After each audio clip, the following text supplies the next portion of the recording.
Rich dad poor dad यह किताब Robert Kiyosaki की एक प्रसिद्ध पुस्तक है जिसमें हमें पैसे की समझ, फाइनेंशियल एजुकेशन और अमीर बनने की मानसिकता को गहराई से समझने का मौका देती है।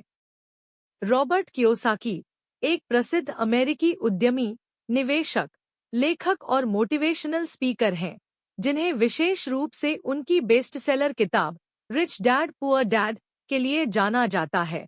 1997 में उन्होंने इस बुक को प्रकाशित किए। रॉबर्ट कियोसाकी के दो डैड होते हैं। उनके असली पिता सरकारी शिक्षा विभाग में अधिकारी थे जो कि आर्थिक रूप से गरीब रहते हैं। यही व्यक्ति रॉबर्ट के जीवन में पुअर डैड कहलाए। रिच डैड रॉबर्ट कियोसाकी के बचपन के दोस्त माइक के पिता होते हैं, जिनसे रॉबर्ट निवेश, बिजनेस और पैसिव इनकम के रहस्य सीखे। यही उनके रिच डैड कहलाए। इन्हीं दोनों सोच के अंतर को उन्होंने अपनी किताब को अपनी विचारधारा का आधार बनाया। यह बुक पारंपरिक नौकरी करके पैसा कमाने की सोच को चुनौती देते हुए एसेट बनाकर निवेश से पैसा बनाने की सोच को लोकप्रिय किया। रॉबर्ट कियोसाकी अपने पिता से बचपन में एक बार पूछ रहे थे कि अमीर कैसे बने? तब उनके पुअर डैड ने जवाब दिया कि अपने दिमाग का इस्तेमाल करो। इस वीडियो में हम आपको रिच डैड पुअर डैड के 10 सबक, सबसे जरूरी सिद्धांत को हिंदी में सरल शब्दों में समझाने जा रहे हैं। अगर आप अपनी आर्थिक जिंदगी को बेहतर बनाना चाहते हैं, तो यह वीडियो आपके लिए एक गाइड की तरह काम करेगा। इसमें आप जानेंगे कि पैसा आपके लिए कैसे काम कर सकता है और अमीर लोग अपनी सोच से कैसे अमीर बनते हैं। चलिए अब बिना देरी के शुरू करते हैं इस अद्भुत सफर को। पहला सबक कहता है कि अमीर लोग पैसे के लिए काम नहीं करते। सुनने में थोड़ा अजीब है, लेकिन इस लाइन को समझने के लिए यह कहानी आपकी काफी मदद करेगी। तो होता ऐसा है कि एक आदमी था जिसके पास एक गड्ढा था। जब भी उसे अपने गधे से कुछ मेहनत करवानी होती थी, तो वह एक गाजर को उसके सामने लटका देता था। उस गाजर को देखते ही गधा उसे खाने के लालच में काम करता चला जाता था। उसे बड़ी उम्मीद थी कि एक दिन वो उस गाजर तक पहुंच ही जाएगा। लेकिन उस आदमी के लिए तो एक अच्छी खासी तरकीब बन गई काम करवाने की, मगर बेचारे गधे को कभी भी वह गाजर नहीं मिला। अब पूछिए क्यों? क्योंकि वह गाजर बस एक छलावा था। बहुत से लोग ठीक उस गधे की तरह ही होते हैं। वह मेहनत पर मेहनत किए चले जाते हैं, इस उम्मीद में कि एक दिन वह अमीर बन जाएंगे, मगर पैसा उनके लिए महज एक सपना बनकर रह जाता है। इस सपने के पीछे भागने से आप उस तक कभी नहीं पहुंच सकते। तो पैसे के लिए काम करने की बजाय पैसे को अपने लिए काम करने दीजिए। जब आप अमीर बनना चाहते हैं, तो सिर्फ पैसे कमाने के लिए काम ना करें, क्योंकि जिस तरीके से हम अमीर बनने की राह में कदम बढ़ाते हैं, हमारा डर और लालच हम पर हावी होने लगता है कि कहीं हम गरीब के गरीब ही ना रह जाएं। बस इसी डर से हम और ज्यादा मेहनत करने में जुट जाते हैं। फिर हमारा लालच हम पर हावी होने लगता है। हम उन सारी खूबसूरत चीजों की कल्पना करने लगते हैं जो पैसे से हासिल की जा सकती हैं। अब यही डर और लालच हमें ऐसे चक्कर में उलझा देता है जो कि कभी भी खत्म नहीं होता। तब हम अब और मेहनत करते हैं कि और ज्यादा कमा सके, और फिर हमारा खर्च भी उसी हिसाब से बढ़ने लगता है। तो इसी को रॉबर्ट के अमीर डैड राइट रेस कहते हैं। अब इसका नतीजा यह हुआ कि हम पैसे कमाने के लिए हद से ज्यादा मेहनत करते हैं, खर्च करते हैं, जो कि यह एक जाल है। और आपको लालच और डर का यह जाल अपने दिमाग से हटाना है, क्योंकि हम में से ज्यादातर लोग जो अमीर होना चाहते हैं, वह इसी जाल के शिकार हो जाते हैं। तो पैसे के पीछे मत भागो, बल्कि पैसे को अपने पीछे भागने के लिए मजबूर करो। आपका पहला कदम यह होगा कि सबसे पहले आप अपने मन से डर को हटा दीजिए, क्योंकि ज्यादा पैसा ना कमा पाने का डर और लालच आपको बगैर सोचे समझे काम करने के लिए मजबूर करता है, और हमारा यही कदम हमें नाकामयाब की तरफ धकेल देता है। बेशक हम सबके अंदर डर और चाहत की भावना होती है, यह नेचुरल है, लेकिन उन्हें खुद पर इतना हावी ना होने दीजिए कि हम उनके बस में होकर के उल्टे सीधे फैसले लेने लग जाएं। बेहतर होगा कि हम जो भी करें पहले उसके बारे में खूब सोच विचार ले। हमेशा दिल से नहीं बल्कि दिमाग से काम ले। हर सुबह अपने आप से पूछिए कि क्या आप उतना कर पा रहे हैं जितना कि आपको करना चाहिए। क्या आप अपनी संभावनाओं व क्षमताओं का पूरा इस्तेमाल कर पा रहे हैं। आम लोगों की तरह सोचना छोड़ दीजिए, जो काम सिर्फ और सिर्फ पैसे के लिए करते हैं। यह सोचना छोड़ दीजिए कि मेरा बॉस कम पैसे देता है, मुझे ज्यादा मिलना चाहिए, मैं ना इससे ज्यादा कमा सकता हूँ। एक बात याद रखिए, आपकी परेशानियों के लिए सिर्फ आप जिम्मेदार हैं, कोई और नहीं। बॉस अगर आपकी सैलरी को नहीं बढ़ा रहा है तो उसे इल्जाम मत दीजिए। जब आप खुद की प्रॉब्लम्स की जिम्मेदारी लेते हैं तो सिर्फ आप ही उसका हल निकाल सकते हैं। और यही वह पहला सबक और पहला प्रिंसिपल है जो कि अमीर डैड ने रॉबर्ट को सिखाया। इस सबक का एक हिस्सा यह भी था कि अमीर डैड ने उन्हें एक कन्वीनियंस स्टोर में काम करने पर लगा दिया। उन्हें इस काम के कोई पैसे नहीं मिले, वह बस काम करते रहे। और इसका फायदा यह हुआ कि वह अपने दिल से उस काम में लगे रहे और इस दौरान कई नए आइडियाज उनके दिमाग में आते रहे।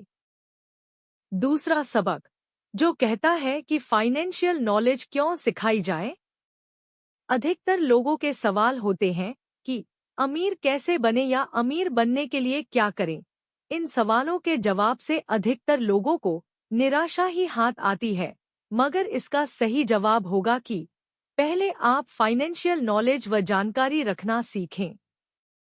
कियोसाकी के अमीर पिता का मानना है कि अमीर लोग पैसे को अपने लिए काम करने के लिए इस्तेमाल करते हैं, जबकि गरीब लोग पैसे के लिए काम करते हैं। अमीर पिता रॉबर्ट को जोखिम उठाने और गलतियां करने से नहीं डरने की सलाह देते हैं, क्योंकि इससे सीखने और आगे बढ़ने में मदद मिलती है। अमीर लोग अपनी एसेट्स यानी संपत्ति पर ध्यान केंद्रित करते हैं, जो आय उत्पन्न करती है, जबकि गरीब लोग अपनी लायबिलिटीज यानी देनदारियों पर ध्यान केंद्रित करते हैं, जो पैसे खर्च करती हैं। पैसों के लिए काम करने के बजाय हमें एसेट्स बनाने पर फोकस करना चाहिए। तीसरा सबक जो कि कहता है कि लायबिलिटीज और एसेट्स के बीच में फर्क करना सीखो। एसेट्स वे चीजें हैं जो आपके लिए पैसा कमाती हैं, जैसे कि रियल एस्टेट, बिजनेस व स्टॉक, और हमेशा एसेट्स खरीदना चाहिए। लेकिन अक्सर गरीब और मिडिल क्लास लोग लायबिलिटीज को यानी कि जिम्मेदारियों को एसेट्स समझ लेते हैं, यानी कि अपनी संपत्ति समझ लेते हैं। मगर अमीर जानता है कि असल में एसेट्स होते क्या है और वह वही खरीदता है। अमीर पिता रॉबर्ट को सिखाते हैं कि अधिक खर्चों पर नियंत्रण रखना अधिक आवश्यक है और हमें फिजूल के खर्चों से बचना चाहिए। इसमें यह भी बताया गया है कि हमें अपना खुद का कोई न कोई व्यवसाय बनाना चाहिए।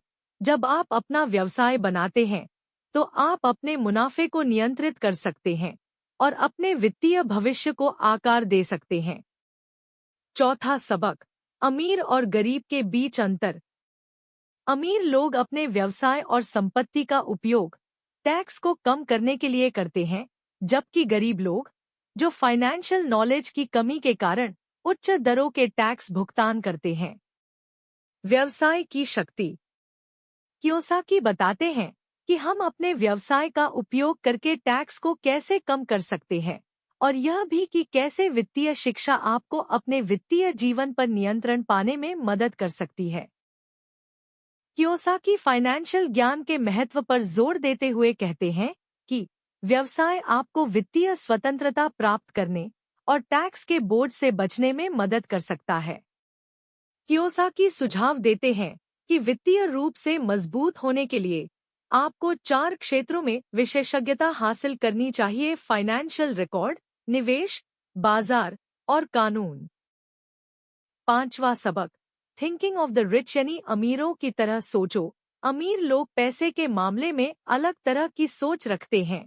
वे पैसे के लिए इंतजार नहीं करते, बल्कि वे इसे बनाने में सक्रिय रूप से शामिल होते हैं। वे पैसे को एक साधन के रूप में देखते हैं, और वे फाइनेंशियल नॉलेज को महत्व देते हैं और लगातार सीखते रहते हैं। अमीर लोग पैसे के लिए काम नहीं करते, बल्कि पैसे को अपने लिए काम कराते हैं। लेकिन यह सबक खास तौर पर पैसा कमाना और अपने दिमाग को इस्तेमाल करने पर केंद्रित है। गरीब और मिडिल क्लास लोग अक्सर पैसों के लिए काम करते हैं, जबकि अमीर लोग पहले अपने दिमाग और अवसरों का उपयोग करके ऐसे सिस्टम बनाते हैं जहां पैसा उनके लिए काम करे। सोच का फर्क। रॉबर्ट कहते हैं कि पैसों की समस्या का असली कारण पैसा कम होना नहीं है, बल्कि सोच का तरीका है, जो कि हमें दो मुख्य भावनाएं डर और लालच हमें पैसों के मामले में गलत फैसले लेने पर मजबूर करते हैं। रॉबर्ट के रिच डैड कहते हैं, अगर तुम सिर्फ पैसों के लिए काम करोगे तो जिंदगी भर दूसरों को अमीर बनाते रहोगे, जबकि अमीर लोग इसके बदले एसेट्स बनाते हैं जो लगातार आय को बढ़ाते हैं, जैसे किराए की प्रॉपर्टी, डिविडेंड वाले शेयर, बिजनेस सिस्टम। जबकि गरीब लोग वेतन पर निर्भर रहते हैं। गरीब मानसिकता वाले व्यक्ति कार खरीदेंगे या महंगा फोन लेंगे, जबकि अमीर मानसिकता वाले व्यक्ति उस पैसे से दुकान खोलेगा जो हर महीने आय देगी। कर व टैक्स का लाभ। रॉबर्ट बताते हैं कि अमीर लोग कंपनी व व्यवसाय को स्टार्ट करके टैक्स बचत करके लाभ उठाते हैं। छठवां सबक, स्किल डेवलपमेंट। रॉबर्ट कियोसाकी हमें यह समझाते हैं कि अगर हम केवल पैसे के लिए काम करेंगे तो जीवन भर उसी चक्र में फंसे रहेंगे जिसे वे रेट रेस कहते हैं। इसके बजाय हमें ऐसे स्किल्स सीखने चाहिए जो हमें वित्तीय स्वतंत्रता की ओर ले जाए। अमीर लोग केवल एक नौकरी पर निर्भर नहीं रहते, बल्कि वे विभिन्न क्षेत्रों स्किल्स सीखकर अपने अवसर को बढ़ाते हैं। अमीर लोग वे नौकरी को सिर्फ स्किल्स यानी कौशल सीखने का एक माध्यम मानते हैं। उनका लक्ष्य है कि वे विभिन्न क्षेत्रों में माहिर हो जाए ताकि अपनी आय के कई स्रोत बना सकें। एग्जाम्पल, अमित ने मार्केटिंग में शुरुआत की, फिर सेल्स सीखी, फिर निवेश के बारे में पढ़ा और आखिर में खुद का बिजनेस शुरू किया। मान लीजिए आप एक इंजीनियर हैं, अगर आपको साथ में मार्केटिंग, वित्तीय ज्ञान और नेतृत्व कौशल भी आ जाए तो आप अपनी खुद की कंपनी खड़ी कर सकते हैं। एक ही जगह टिके मत रहो। रॉबर्ट कहते हैं कि कई लोग डर की वजह से नौकरी बदलने या नई चीजें सीखने से कतराते हैं।